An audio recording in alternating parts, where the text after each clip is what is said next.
Game 2 of the NBA Finals made one thing very clear. This is not the same Celtics team we're used to from seasons past. Dallas came out of the gates red hot, as Luka and Kyrie were able to give the Mavs an early 7-2 lead. But then the Celtics defense began its reign of terror, as the hustle by Jayson Tatum earns the Celtics some room service. However, Luka Doncic was out to make a statement early, as here he puts Jayson Tatum in jail and then knocks down the mid-range jumper. The story of Game 1 was how the Mavericks defended Jayson Tatum. And here they yet again send a double team, leaving Holiday wide open in the corner, and with a simple up fake, Holiday makes this tough move around Daniel Gafford for 2. Drew Holiday was the best Celtics player on both ends in Game 2, putting up 26 points and 11 rebounds while playing lockdown defense all night long. I said this before on my previous Celtics video, but Drew Holiday's stats simply does not do it justice of just how good of a defensive player he really is. However, the Mavericks will go on a run in the first quarter, topped off by a long 2 by Kyrie Irving. Then after a Celtics timeout, Boston was ready to play, as after a turnover, Jaylen Brown loses Luka with a beautiful handle for the dunk.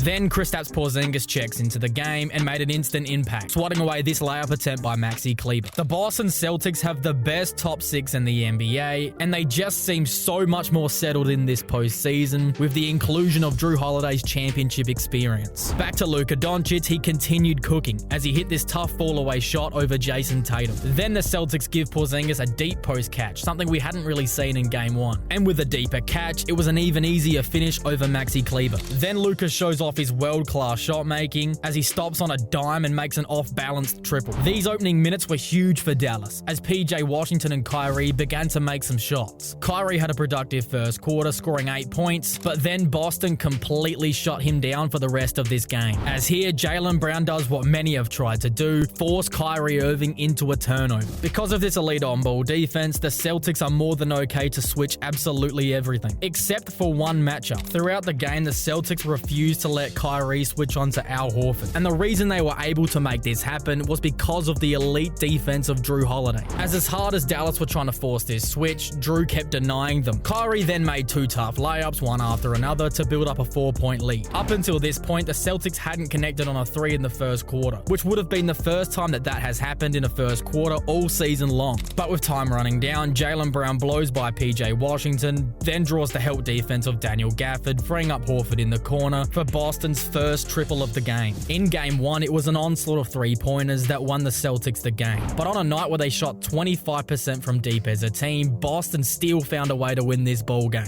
which is the main difference to years past, as the Celtics still live and die by the 3-point line, taking nearly 42 attempts per game, but the difference now is they can find ways to win that doesn't involve 3-point shooting. And in Game 2, they did it with their elite defense. What made the Dallas Mavericks so dominant in the Western Conference playoffs was their ability to push the pace and create openings, not allowing opposing defenses to get set. But because of the increasing injury concerns surrounding Luka Doncic, Dallas have been unable to get out in transition and create easier looks for themselves. Throughout the game, Jason Kidd made an adjustment to let PJ Washington bring the ball up to hopefully speed up the pace. However, this didn't really work either. Still in the first half, Luka Doncic pops up for a catch-and-shoot corner 3, which he knocks down. With Dallas having the upper hand offensively to start the game, things were looking promising. And here, Luka attacks Jaylen Brown, and then off of one leg, he connects on a fall-away jumper. Then it was Tatum, who hasn't been shooting the ball well from distance, but he was doing absolutely everything else, as here he draws 3 Mavericks defenders and hits White in the corner for 3. Then it's Peyton Pritchard on the baseline, and he finds Drew Holiday, who makes the same finish he started the game with. But then it was Luka with this no-look dime to Jones Jr. for 2. With the Mavericks looking settled into this game, I thought for sure that Dallas were on track to win this one, as they were getting solid contributions from Jones Jr., Kyrie, and PJ Washington. However, it was only for stints, leaving Luka on his own at times in this game, which ended up being the deciding factor. Here it's Derrick Jones Jr. who capitalizes after a bad pass from Jaylen Brown and puts an and-one on Jayson Tatum. Here, JT uses his underrated playmaking to find Holiday under the basket. Then Dallas connect on their first alley-oop of the series, with Luka hitting Jones from beyond the 3-point line. Then Drew Holiday continues to cook, as here he uses his size to create enough room for another hook shot. However, Luka Doncic was truly dominant in the opening half, as here he pulls up from 28 feet and buries it over KP. Then again, it was the playmaking of Jayson Tatum, as after some brilliant ball movement by Boston, Tatum draws a crowd and hits Holiday in the corner for 3, who had 17 points in the first half, while Tatum had 8 first half assists and finished finished with 11. With the pair almost trading responsibilities, they have handled it perfectly, as this Celtics team just keeps on finding new ways to win ball games. But JT's playmaking in particular was super impactful, as off of his 11 assists, he generated 26 points while he scored 18 himself, essentially having a less glamorous 44-point game. Whenever Tatum drove the ball, good things were happening, as he was either playmaking when Dallas overcommitted, and when they didn't commit enough, Jayson Tatum was finishing through contact, drawing 3-and-1s. On offense, Boston attacked Luka relentlessly, hunting him even more than they did before because of the new injury updates. Not only was Luka completely carrying Dallas on offense, but he was also getting attacked relentlessly defensively, completely wearing him out as the game went on. In the second half, the Celtics really began to find their stroke from outside, but it was the Mavericks who started strong, as in a post-up against Jayson Tatum, Daniel Gafford takes it hard to the rack for 2. Then it's PJ Washington, who blows by Drew Holiday, fakes a pass to the corner to Doncic, and then just floats it home himself. Then it's Jayson Tatum, who finds Derek White open in the corner for 3, and even though he misses it, it's Holiday who never gave up on the play, grabbing the rebound and feeding it back to Tatum for the foul and 1. Drew Holiday has been on a tear in games 1 and 2 as he outplayed Kyrie Irving, as he's averaging more points per game and shooting a better percentage from the field. Then Jaylen Brown gets the back tap on Luka, and it's Al Horford who plays point guard, finding Holiday underneath yet again all alone for 2. Holiday was making an absolute living under the basket, and the Mavericks were not able to stop him. But for stretches in this game, the Mavericks look quite solid, as here Luka makes the mid-range jump shot, then a feed for Lively who posters Derek White, and then it's PJ Washington again making plays off the bounce, faking a swing pass to the corner and then hitting another floater. PJ has a solid handle and a soft touch around the basket and could be the difference in a series if the Mavericks are able to come back. But then the Celtics would turn up the heat defensively, as thanks to some fantastic on-ball defense by Jayson Tatum, he forces Doncic into a turnover as Holiday gets some more room service. Tatum and Holiday were truly the difference makers for Boston in Game 2, as here Tatum is doubled down low and Holiday makes a perfectly timed cut, finding himself wide open again under the basket for yet another wide open layup. But then disaster struck for the Dallas Mavericks as Boston began to connect on their 3-point looks. Here Tatum draws the double team and then kicks it out to KP, who makes the extra pass to Jaylen Brown for a wide open 3 at the top of the key, which he connects on. And then to finish the quarter, Peyton Pritchard pulls up from 38 feet and nails an incredibly difficult 3 at the buzzer, sending the Boston Garden into an absolute frenzy. But still, while all of this was going on, Luka was still making plays. Here stepping back for 3 and then making one of the greatest passes I think I've ever seen, putting it behind the back on time and on target for Dante Exum, who pays off the 3. However, it didn't matter what they were doing as Boston began to connect on their 3s. And here it's a perfect drive and kick by Jaylen Brown to Horford to Pritchard, who eventually finds Tatum, who makes his first triple of the ball game. Then it's Derek White on the baseline who makes a tough move for a floater. White's 8 points in the fourth quarter were huge for Boston, as he even managed to outscore Luka and Kyrie by himself. Then again, Dallas used their big man, as Kyrie makes a nice bounce pass to Gafford for 2. Then with Dallas feeding Kai the ball, he makes this tough left-handed finish off the glass for 2. However, the Celtics continued to push the lead out, as here Derek White makes an unbelievable 3-point shot with seconds running down. With the game seesawing around 10 points for multiple minutes, the Celtics looked like they would just outlast Dallas. And on this play, the Celtics appeared to put the nail in the coffin, as Holiday forces Luka into a turnover and then pulls the 3. Then after a missed dunk from Tatum, the ball caroms out to Holiday, who finds Derek White for another triple. But amongst the excitement for Boston, the X-factor of this series, Kristaps Porzingis re-aggravated the calf injury that he missed over a month with. Even though in his post-game interview, he said that he's not going to miss Game 3 in Dallas, saying, quote, that he would die on the court. That doesn't mean the training staff are going to let him play, as the type of injury he has is very risky to play through, as if you can remember back to Kevin Durant in Game 5 of the 2019 NBA Finals, where he tried to play through a similar calf injury, he ended up tearing his Achilles and missing over a year of action.